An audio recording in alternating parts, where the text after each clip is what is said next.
Hey, I'm John Rivers, 4Rivers Restaurant Group, and I am going beyond the smoke today with Thomas Ward.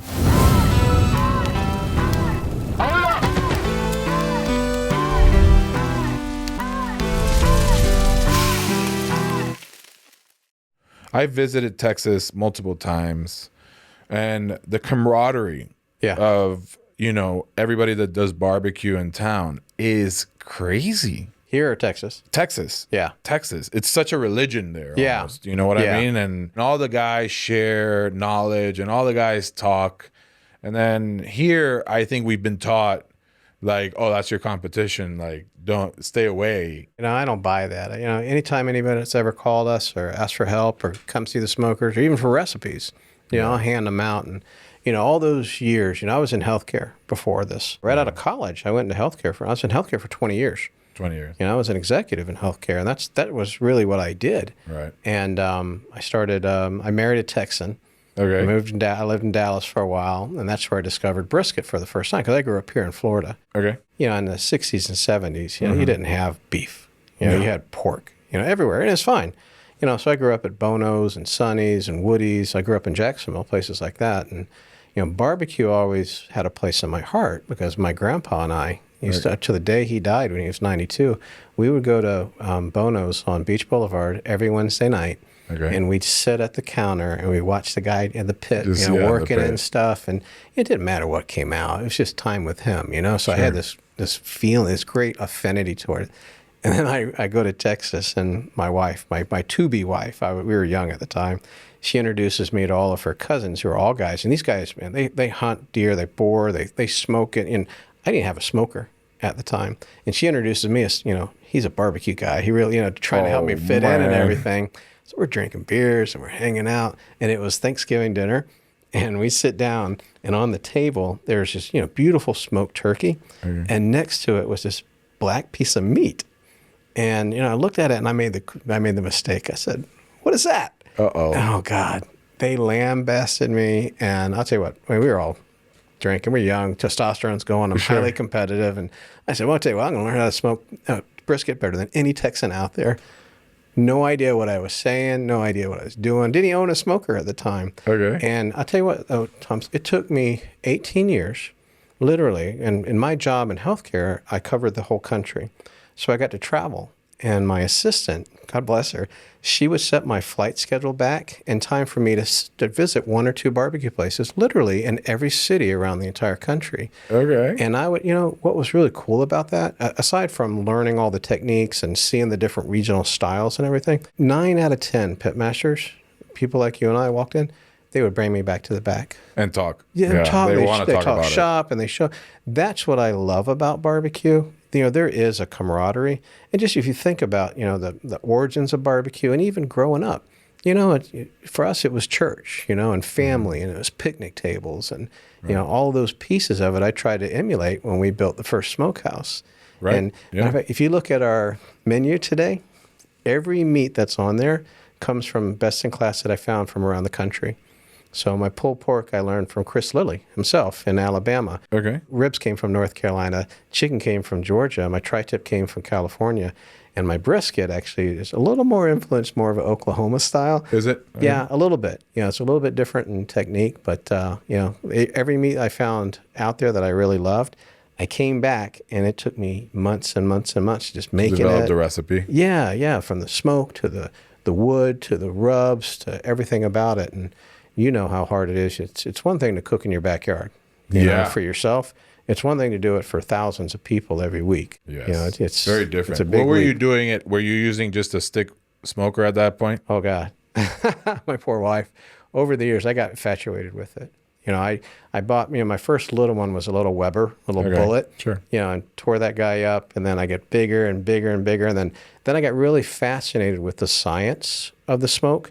And so I ended up, I built one unit, had another one welded together for me, and I would have pipes going between them with temperature gauges all over, just to understand, the veracity of the heat and where it was and how it was flowing, and how it was, bringing all those particulates onto the meat itself and how it would stick. And I had this monstrosity of a contraption in our backyard. This is in St. Louis.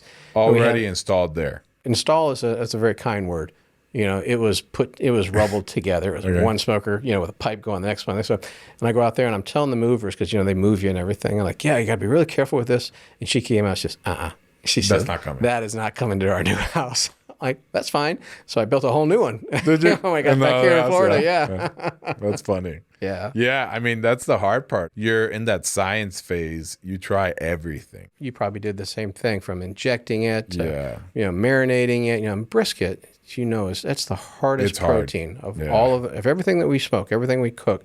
We cook beyond just barbecue, but still to this day, brisket's the very hardest thing to do. I agree. I think pork is good next day.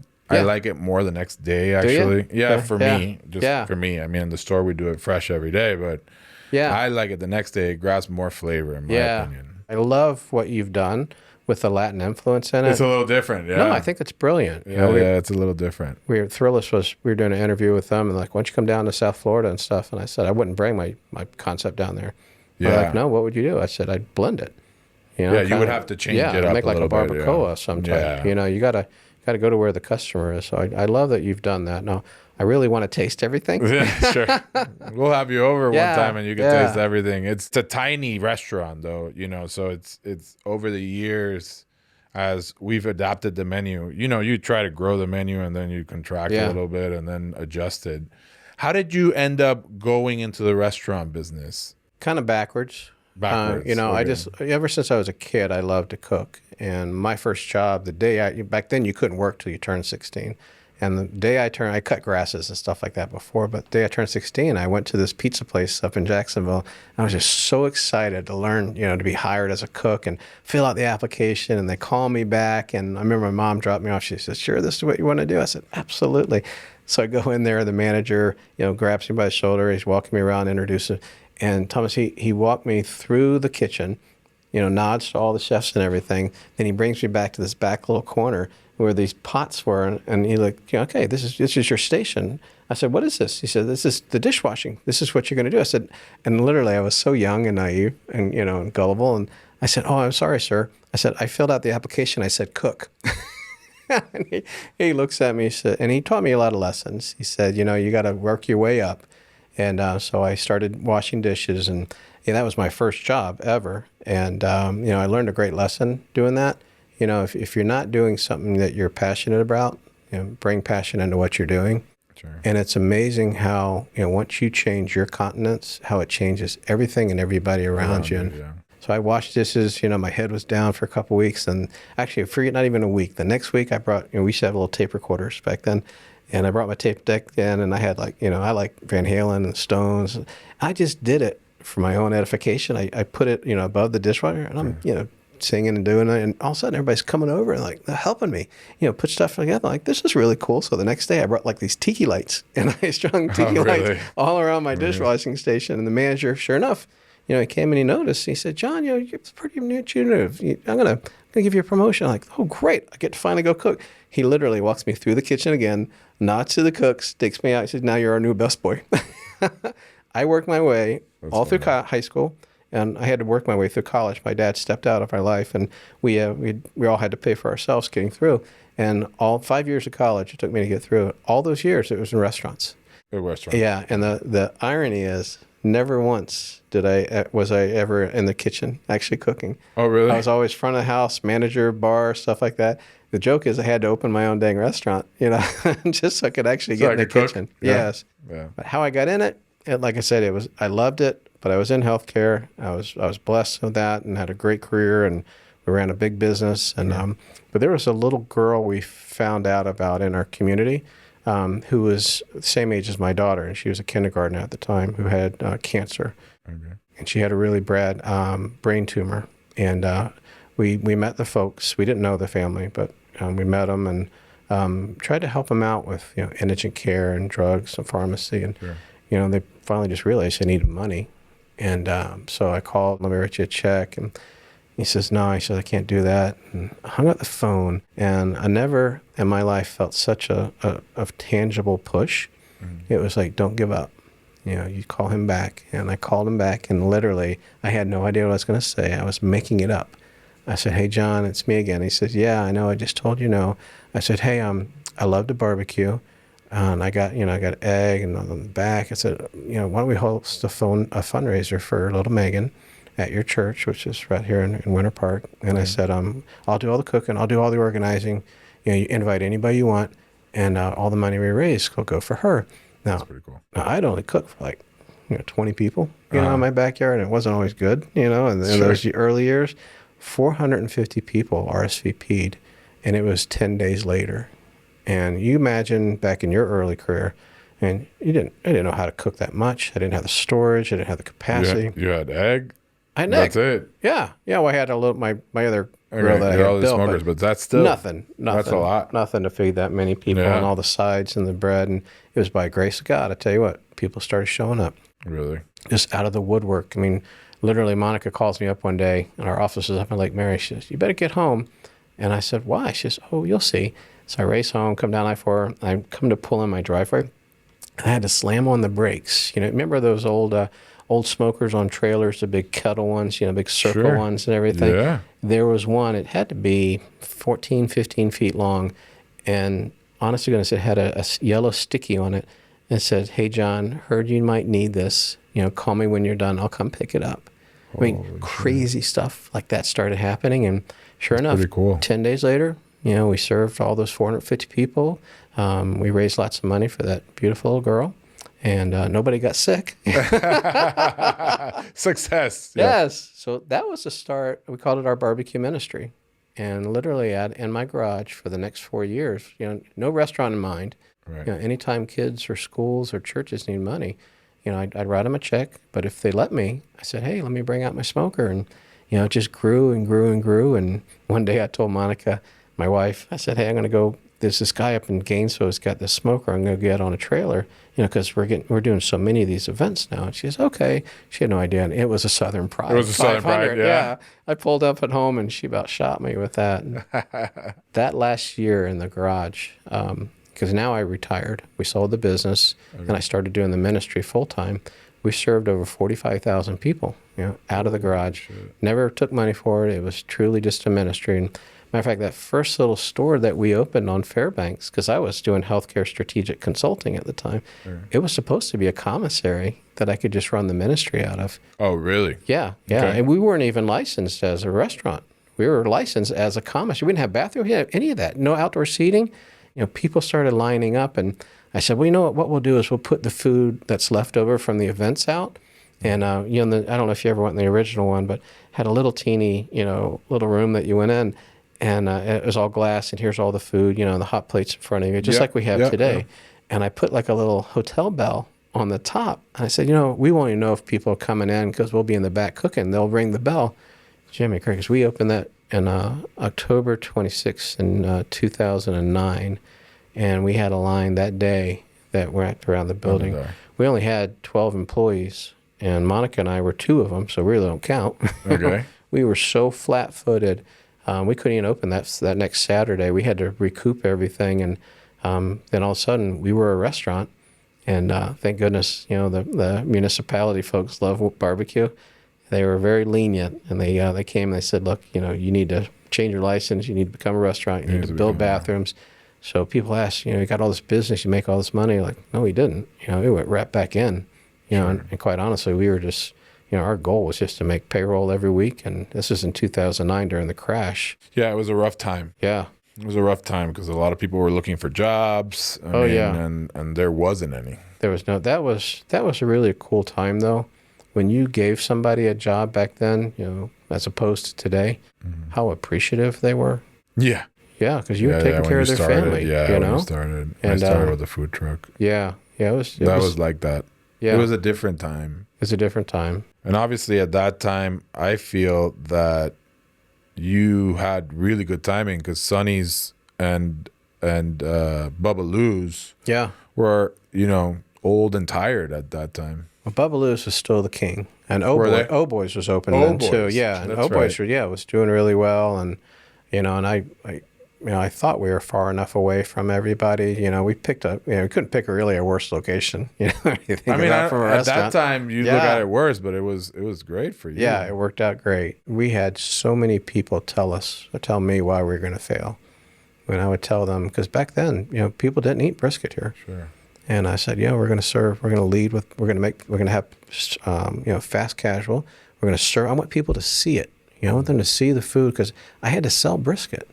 Remember, people came in and they ate pork and ribs. I had to put the brisket in front of them and show them how to cut it. And sure enough, even to this day, we still have people come in and say, I'll have some of that pork. We got to educate them, especially, 14 years ago. That's why we did. And they told us we were going to fail because, you can't lead with brisket. Barbecue is regionalized, and, Smoky Bones had just gone through what they went through. And you say that, yeah. I told them you're going to put people in picnic tables, so it's communal. So you get to know your neighbors, and, you can't do this, and the side of the road is terrible, and you make them stand in line. And, you just gotta choose, who you listen to. If you listen to all the no's and people telling you what you can't do, then you're going to end up, not doing things that they couldn't do. That's right. It leads you to open the restaurant, obviously becoming a restaurant, not a ministry anymore, not the barbecue ministry. And then all that success happens. That store was, I think, 1,200, 1,300 square feet? 1,184, yeah. Yeah. And you did ridiculous business out of there. We did. The AUV there was it was crazy. From what I understand, I don't know. Yeah. But you know what, though? We still run the business as a ministry today, Thomas. That's where we started. The business gives us the ability to do the ministry. Sure. It's the help.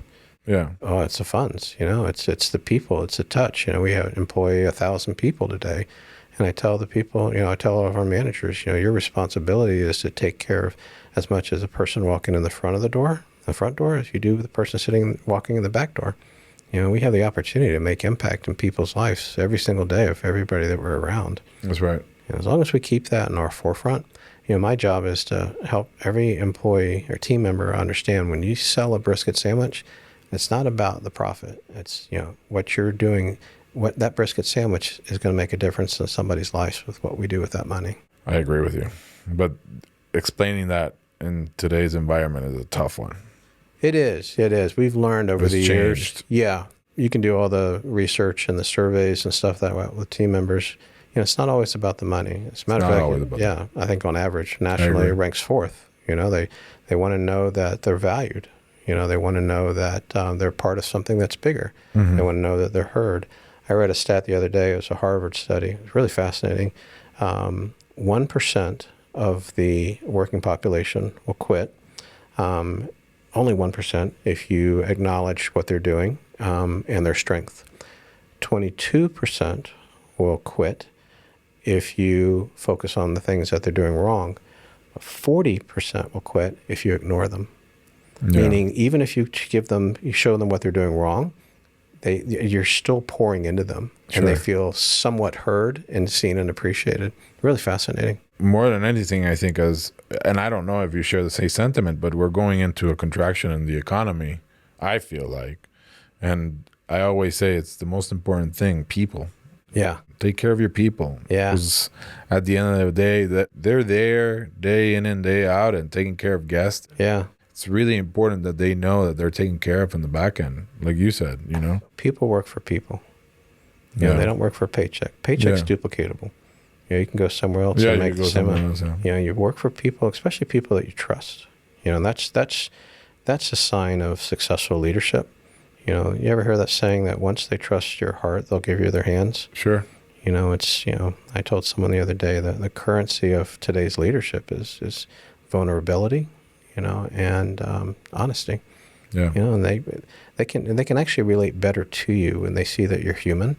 Yeah, the transparency factor. Yeah, 100%. And that keeps people engaged, and they want to work for you when they truly believe in who you are and what you do.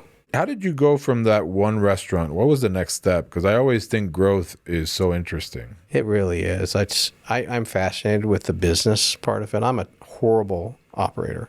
Okay. I'm the entrepreneur, I'm the recipe creator. I'm the strategist, really. Sure. And the marketing. But and put me inside those four walls every day. You can just, shoot me in the head. It's tough. Yeah. Oh yeah. Yeah. I mess up things all the time because I move them around. But I was fascinated with, we put together a concentric business model to grow, just using Winter Park. We said, all right, here's our core. And if you look at that core, it's same with you. Your brand strength emanates out, okay, concentrically. Sure. And the farther it goes away, imagine the color of that circle fading. So the strategy, the thought was, well, can we go within the circle, okay, far enough away so we don't cannibalize our own market, but where my brand is recognized, and try and kind of see if we can leverage that. Sure. And so we chose Winter Garden. And, actually, a little known fact, Winter Springs was supposed to be our second location. And Advent came in and took the site that I was going after. Yeah. And then we ended up at Winter Garden. And the joke was, you're just going to winter cities, when you're doing this. But and everyone told me what a terrible location, terrible market. It's out in the boonies, so-and-so. But I looked at the demographic projections. I'm like, no, man, you're crazy. Winter Garden is, especially right on 50. Sure. And then they said, you need to be on Dillard Street and so. Now, once we did it, you just put your head down and you got to trust your gut. Once you have one down, okay, you got your procedures. Actually, what happened was probably about 4 or 5 months into it, I used to be the carver, and I hired an operating partner, and Jeff. And so he would always be next to me, or he'd be running the kitchen. And it was one busy day coming up, and I said, hey, you know what? I got to run to Costco. We're out of something. He kind of looks at me and says, okay. And I left him during lunch. And I came back and didn't say anything. And the next day I'm there carving. He's like, where'd you go yesterday? I said, I had to go to Costco. And he says, what'd you buy? I said, I didn't buy anything. He said, what'd you do? I said, I walked around for like 2 hours, nervous as can be. He says, why did you do that? I looked at him. I said, Jeff, if I'm here working and carving every day, we will never grow. Sure. I have to be able to leave the building and trust that it can be run and just exactly like I would do it today. And it was just slowly. It was a slow process. Sure. And every week just a little bit farther. And what it afforded me the opportunity to do was go and find locations. You ever hear that analogy of a submarine captain? In the submarine, you got the periscope, right? You got two main guys. You got the captain, you got the CO. Well, the captain, his job is to look in the periscope, and what he's doing, he's looking out to the future. He's looking at the horizon, and he's determining, okay, where am I going to go to get there before my enemy or my competition, okay? The CO's job is down. They're pushing all the buttons, making sure everything is working all right. You can't do both. If you're looking up, and if you're gone, then who's running the show? And if you're looking down, then who's watching for your growth? Sure. And that's one of the most important things about growth is you got to be able to duplicate yourself. We have a thing with every one of our GMs. They literally every year they have to name who's going to replace them. Oh, really? And they pick them, and it's their job to pour into them. But we always have a redundancy plan, and what it does is that gives them ownership. Growth. Yeah, 100%. Ownership, growth, and potential. Yeah, people like which is the hardest thing, I think, right now, because for me, I'm one store, I'm going for my second one, but when you start growing in numbers, the potential is there for growth, but when does it continue, and how do you continue that centrifuge? How did you build that? I tell you, it's all the marketing power that you have here.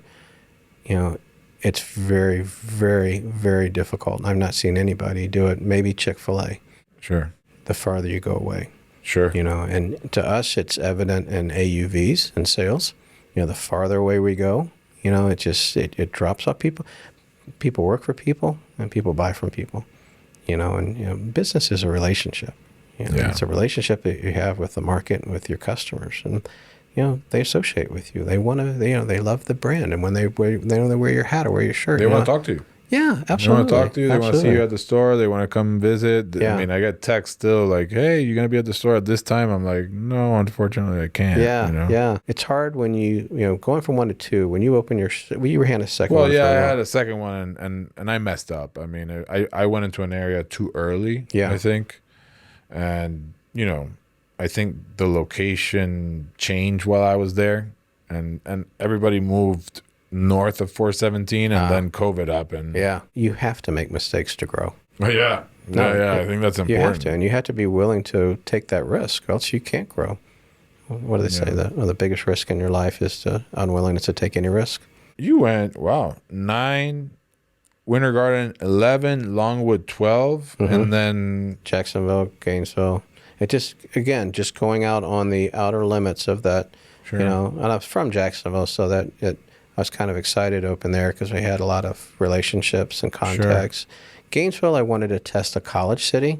And the thought process was, just like UCF, just like Tallahassee, if we open in a college city and we build an affinity there with the brand, every year when those kids graduate, they're going to take my brand knowledge to Atlanta, places. To all these other places with them. And sure enough, we have recognition, a lot of the Southeast, and I'll get pictures, those little magnets we did, or, we've given out, I think it's like 475,000 magnets now since we opened, which is kind of cool. I mean, people were just willingly putting our brand on their car. On their car, yeah. Yeah, and driving it around. You've seen it around. It's a popular sticker. Yeah, it's faded. The popularity has faded. It's moved on to other things. But I get pictures still, not weekly anymore, but like from London and Afghanistan and Colorado. Yeah, that's people. Cool. Yeah, will see one. And actually, when we travel, because our family, we love to travel worldwide. And I always bring a handful of them, and I'll put them up. Like I'll put on the Eiffel Tower, and I'll put it, and stuff like that. That's pretty cool. Yeah. See if people catch it. Do you think that as you grew, it got easier or harder? Oh, harder. Oh, yeah, by far. You always got to have mentors, especially when you step in a space you're not familiar with. And one of mine I was talking to when we were going from like 2 to 3, and I said, his name is Dan. I said, Dan, what should I be thinking about now that we have 10 stores and 15 stores? And he laughed at me. He said, John, you can't even imagine the complexities of the business and the processes and the HR and the legal and all this that you'll be facing when you have 10 stores or 15. He says, the most important thing to do, you focus on that where you're at today and that next one. You got to build those foundations, because once you have a solid foundation, then you can grow on that. But if your foundation is shaky, or if your brand is not doing well, or if your financials aren't there yet, worst thing you do is take that next step. Sure. Yeah. So we learned that lesson, but 100%, it's a business today. Back in 09 and 10, 11. When you started. Jeff and I were reminiscing about it. We were cowboys, and just, it was fun, and, you just make stuff up. And, now it's, every time I'm a creator, so I make recipes all the time. And he shoots me. He's like, man, you gotta reduce the menu, and it's different today in a lot of ways. But at the same time, we're able to do so much more. We're able to touch so many more lives. Yeah. Our farm that we're building today, man, we couldn't do that without the business, the way it is. And, so I'm very grateful for where we are. You decided to go into that farm in the meatpacking district, which I think that whole area is going to look so awesome. Yeah. Tell us a little bit more about why and what's the background. What do you want to do? How do you want to impact with that? It started actually in 15. That's how long we've been working on this model. When we actually came back from a mission trip in Africa, and I remember I got my visa bill, and it was all 4 of us went. I told Monica, man, we spent $30,000, traveling and clothes and food. I said, couldn't that $30,000 been put to better use? Sure. And so we prayed about it, and we said, let's change our whole strategy about giving. And so I said, let's focus on our backyard. So I was going around and, talking to Second Harvest and talking to the different entities, just really looking for what stirred my heart. Right. And I went to OCPS and Barbara Jenkins, and she was walking me around the school, and I said, where do you need help? And of course, everywhere, is the answer. But she brought me in the cafeteria, and this was in 15, and I saw what the kids were eating. Really, I saw what the kids were not eating. Our students here at OCPS, they only get back then it was like $1.74 a day for 2.5 meals. And she tells me, Thomas, she says, this was then, it was 1 in 6 of our students. And today I say that because today it's 1 in 5. 20% of our students live in food insecurity. Yeah. I said, what does that mean, Barbara? She says, 20% of our kids, the only food they eat is when they're at school. And I said, well, what about home? He says, it's not always there. I started thinking about it. I said, what about the weekends? She says, it's not always there. And I said, this is where I want to go to work. We came from pretty modest family, and I know what it's like to live like that. That's why it stirred my heart so much when I saw that. And I know it when kids don't eat. I know that look. Dave Krepko, I don't know if you ever met him. He was the CEO of Second Harvest. We started building, I wanted to build like a grocery and a pantry and all this stuff. And he told me something a long time ago. It was about in 15 too. He says, John, he says, you can't food bank your way out of hunger. And I said, what does that mean, Dave? He says, we are handing out more food today than we ever have in our history, yet missed meals and hunger is at the highest point that it's ever been in Orange County. And I said, wow, that's not the solution, is it? He says, no. He says, it's needed. 100% it is. And they bring just tremendous value. Sure. But that's not going to change things. So really, if I'm going to put our heart and our money and our family's foundation into this, I want to make an impact. And the problem with epidemic hunger like we're facing right now, it's not just handing out food. It's not just access. It's also education. Sure. Like I send kids, we handed out 2 million meals last year through our farm. Wow. And, you can't send kids home with broccoli and asparagus. They don't know what it is. It's going to end up in the trash can. So I said, let's start with educating the community and the kids about where food comes from. And it's so funny, of all these grandiose plans and goals that we have now with the farm, and, it comes back to the very basis of it of, I got little Jimmy who lives downtown. Jimmy doesn't know tomatoes come from the ground, and it's not just Jimmy, it's Jimmy's parents as well, we're finding out. Right. That's where we start, just introduce kids to where food comes from and introduce families about the importance of nutrition and about respecting the land, about the ground. And I'll tell you what, once we started digging some of the stats, our average produce in the United States today, the stuff that you and I buy, travels 1,872 miles on average to get to the plate, okay? Over 330 farmers close and lose their farm every week in the United States. And we just passed as a country for the first time over 50%, it's 52% today of all the food and produce we eat is imported, okay?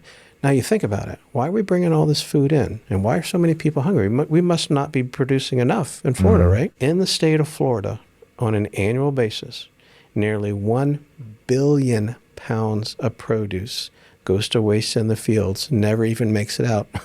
Exactly. So I got 1 billion pounds of produce that's going to waste, and I got all these kids and all these families that are hungry. It's called a broken food system. And I said, you know what? If God has so blessed us with this business, we've got to do something. So we started by building farms. We built 2 ag programs. The first one out at Winter Garden High School. I got 200 and some odd students who are growing their own produce and selling it back to the cafeteria. We built the other one over at Edgewater High School and started realizing we can't go high school to high school. We can't keep building. Go to each one, yeah. So we need one central place that we build that everybody comes to. Students, family, healthcare providers, farmers. If I can teach a farmer how to convert their farm into a regenerative, sustainable farming, the impact of that is just tremendous. To help them. Yeah. How about reducing the amount of waste? So we started going out to farms and, and said, hey, instead of going to waste, let us collect it. We have trucks that go out every week around the entire state and we pick up produce. Oh, really? And we bring it back in. And that's the stuff that we hand out. And that's the stuff that we give. And you do it through Second Harvest or you do it in the farm already? We've got a warehouse on Princeton and okay, that's OBT. the warehouse that I've seen, yeah. Yeah. And that's, we operate out of that. We bring all the food in. We work now with over 52 farms in Florida. And the other thing, you're going to get an invitation. I'm bringing in all the restaurateurs to do a farm tour and a presentation of it. We created a program called the Reverse Demand Model. And really, it started with looking in the mirror. And I'm sitting there preaching about buying local. And I said, okay, what are we buying? So I got with FreshPoint. That's our distributor. I said, give me a list of all the produce that we buy and tell me where it comes from. And we were like 15 to 20% was from Florida farms. Was it? And then I said, all right, if I'm going to go out there and say this, I got to live it. We literally we had to go item by item. We started with cabbage, coleslaw, and onions, tomatoes, and we went out and I met the farmers. I would go to the farms I would meet them. I say, I want to buy from you. Here's the conditions. It has to go through FreshPoint. Okay. I'm not looking to save anything, but I'm not going to pay any more than what we're doing today. And I'll bring you in. We buy about $3 million of produce per year. I said, sure, I'll give you our purchases. And then they were all saying yes. And I said, wait a minute, this is kind of cool. Then they gave me the farm a rebate on top of that. As a matter of fact, we created a revenue model out of it. So then I went to Advent Health and I said, hey, can you give me they're one of our partners in the farm. Can I represent your produce purchases, and pull through local farmers? And they buy about $5 million a year. Wow. And I did the same thing with OCPS and the same thing with Orlando Health. We aggregated $15 million of purchases now in produce that I can take out to farmers and pull through. And offer them, yeah. Yeah, and it's a win-win. You come in the store, we're literally, the corn that we eat today, in our store was picked last week. And I know the farmer who picked it. And the same with tomatoes and the same with onions. And, it's a win. The guest gets a better product. Sure. It's more nutritionally balanced, than what it's not traveling as much. That's right. No carbon. Yeah. I'm supporting local farmers, which is a big deal. And, we created a revenue model. So everybody's winning. So the farm campus, it's got, we're building, it's called a campus because it's not a high production farm. There's 8 styles of farming that we're showing, from hydroponic to aquaponic to traditional regenerative farming. It's got classrooms. We're in dialogue with Valencia College right now about offering to them to move their entire ag program onto our campus. Oh, so wow. We'll have up to 200 to 500 students actually taking classes and working in the fields and in the gardens and growing. We're working with IFAS and University of Florida, so their students will do internships with us. Created a pipeline for OCPS. We created, we're working with all these farmers. We're bringing them in and teaching them, more efficiently, so that it reduces waste. Sure. But at the same time, we're taking all that waste and we're putting it to use, from composting to feeding families to other people out there. We created one of our biggest things that we're doing. It's called the Culinary Health Institute. Because of my background in healthcare, I very much believe in the use of food for medicine. Let that medicine be thy food and that food be thy medicine. It's very important to do. So we just hired a chief medical director last year, Dr. Agarwal, and she came down from Shands, where she was leading all the research up there, and it's doing studies around the use of food actually as medicine. We enrolled 100 patients in our first clinical trial in 2020 with Advent, and we demonstrated a 65% reduction in readmission rates. Wow. Just by changing their diets. When they came out. These are diabetes patients and cardiovascular patients. And now we're getting ready to go into phase 2 of the study, which will include up to 1,000 patients. So you basically are teaching them how to eat? Well, actually, no, we're providing the meals. You're providing the meals? Yeah, so we're actually going to the farms. We're getting the produce directly from the farmers. We're bringing it in. And back then, we did it all in our commissary, we run a catering out of. And I bought all the flash freezers and, these machines that, seal pack it and everything, kind of like an old TV dinner. Right. And we were delivering, 7 days of food to a patient's home. Wow. We had them on regimens of 30 and 60 and 90 days. And, and we were tracing their vitals and their outcomes. And, it's working. We're showing that you can utilize food and it can have an impact on efficacy or the recovery rate in patients. You did it all from the beginning, because 4Rivers was sponsoring and helping and just helping the community. So you've always been in that, idea of giving back to the community. So it's been pretty consistent. That's how the business started. Yeah. So you've kept it and taking it to that next level. That's impressive. Well, thank you. We've been blessed. We got a great team. The communities have been wonderful, and thank goodness I got a great team running the stores. Yeah, the hardest thing you'll find this out. Especially the close proximity of your 2 stores. Sure. Your guests will go to both of them and ultimately compare. All the time. All the time. Oh, the ribs taste better here. All the time. Yeah. I know. Yeah. They say it. Yeah. The food tastes better in this store than this store. Yeah. They used to say it all the time, but sometimes I used to travel between the stores, the same day and taste ribs just to see. Yeah. And I would be like, no, they taste pretty much the same. Yeah. But, I think there's more than just the palate that goes into that comment. That guest is, they love your store. This is their favorite seat. They like that waitress. They like the lighting, the decor. I think all of that goes into the experience when a guest comes in. Yeah, it's not only the food. And that's the thing, right? Because in the restaurant business, everybody likes to put you in this box. Right? Yeah. And so, I mean, we're different, but we get compared all the time. And I'm like, we're not the same. Right. I mean, yeah, we do the same stuff, brisket, pork, whatever, but we're very different styles. Yeah. I'm always just so interested in people's perspective of what barbecue is and what do they think is the correct thing and who do you think is the hottest one. And I always say, like, guys, don't worry about reading that, because at the end of the day, that's right. You know, their opinion is going to change tomorrow if they thought that experience was cool. Whatever the latest and greatest is, that's where the media goes. That's where the customer, their attention goes. Yeah. But, the hard part is just getting them to come back, and over and over and over, especially over the years. When I take a look like at Bubbaloo's, think about it, they've been open, 20-something years? Yeah. That's admirable. To keep a brand alive. Changing, I really and respect that. Yeah. How often do you adapt? Because, like, for example, at Pig Floyd's, over the last 8 years, I've adapted and changed colors and, kind of kept moving with what's going on in the market. Do you follow, like, every 5 years we're going to reface the stores or we're going to reface the brand, or do you? A store and equipment is good for about 3 years. Then it just starts, especially the volume that we're both doing. Yeah, it starts to break down. So, I don't have a schedule for brand changes, but I will say this, adaptation and changes are constant.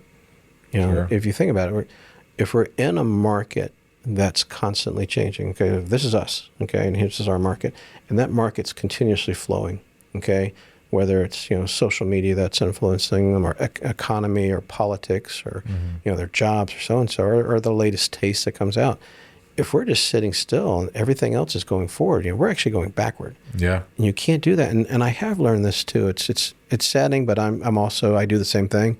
I'll find a restaurant that I love, and I might love it for like a year or so. Then for some reason, it's like, why don't we ever go there anymore? And you really don't have a reason for it. Yeah. Though I will say, before we opened, I would hit barbecue at least twice a week. Really? Yeah. Not the typical customer, right? Because barbecue is typically maybe twice a month. Yeah. I wish it was more. I wish it was more. Yeah. That was my comfort food, and it still is. Even though it's funny, ironically, I think I eat less barbecue today than I did. Sure, me too. Yeah. I mean, I taste and just keep it going, but I'm a very boring eater, actually, and I just had back surgery a couple of weeks ago, and at home I've actually been making for the last 3 weeks. I said I'm gonna mess up my diet. I'm going to try everything that I haven't tried in a long time.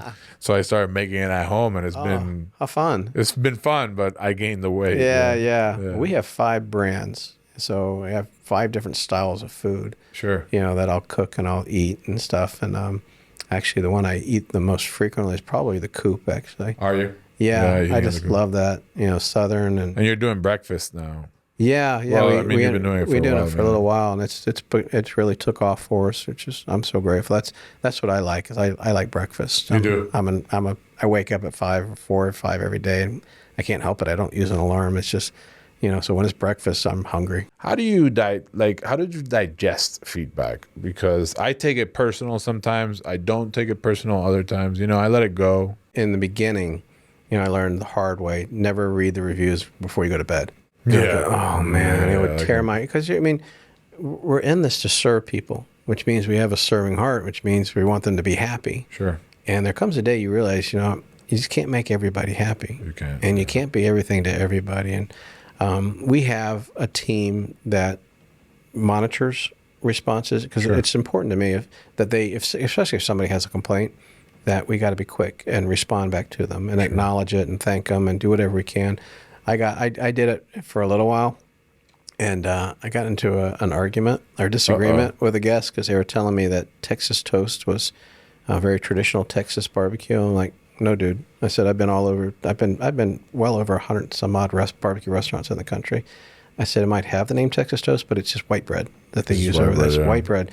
No, you don't know what the hell you're talking about, so-and-so. So I told him, I didn't know, I told him he didn't know. He was talking about. So my marketing guy took me off of really? Yeah. Responses after that. Yeah. So he was wrong. He was wrong, and I'm going to prove it to him. Yeah. That could be hard. Yeah. So I do that. I stick to, doing what I do.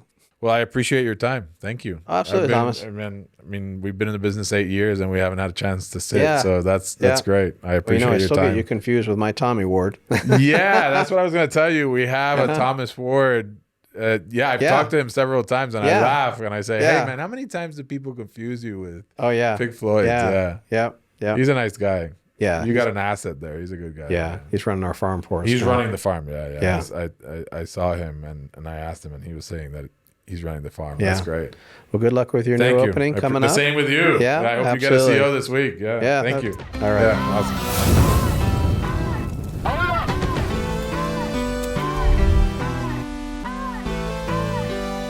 Hey, thanks for watching. I'm going to sit here to subscribe.